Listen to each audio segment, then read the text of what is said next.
అయ్యి ఏంటంటే క్రమశిక్షణతో స్కూల్కి టైం ఎంత ఉంది ఆ టయాన్ని తయారు చేసి వాళ్ళు పంపించే బాధ్యత తల్లిది. అనేక జాగ్రత్తలు తీసుకుంటే కానీ పిల్లలు వాళ్ళ అభివృద్ధిలోకి రాదు. ఇవాళ అనేక అవకాశాలు ఉన్నాయి.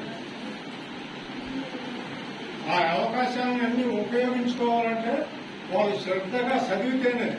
టీచర్ ఏంటంటే వాళ్ళు ఎన్నో విషయాలు చదువుతున్నారు. మనకి ఇలా చక్కగా పాఠాలు చెప్పేటువంటి వాళ్ళు ఇక్కడ స్కూల్లో ఉన్నారు. మీరు కరెక్ట్ టైంగా ఆ పిల్లలు ఏంటంటే స్కూల్ పంపించి వాళ్ళని బాధ్యత ఏంటంటే మీరు ఎక్కువగా తీసుకున్నవాడు హోంవర్క్ కూడా చేస్తుందో లేదా, ఆ పిల్లవాడు గేట్లో పడి విద్యాల కూడా చదువు కూడా కొంత చదువు కూడా ఉన్నారు, అక్షర జ్ఞానం ఉన్నది. కాబట్టి వాళ్ళంతా కూడా వాళ్ళు గమనించి వాళ్ళ అభివృద్ధికి మీ తోడ్పాటు ఉంటే పిల్లల భవిష్యత్తు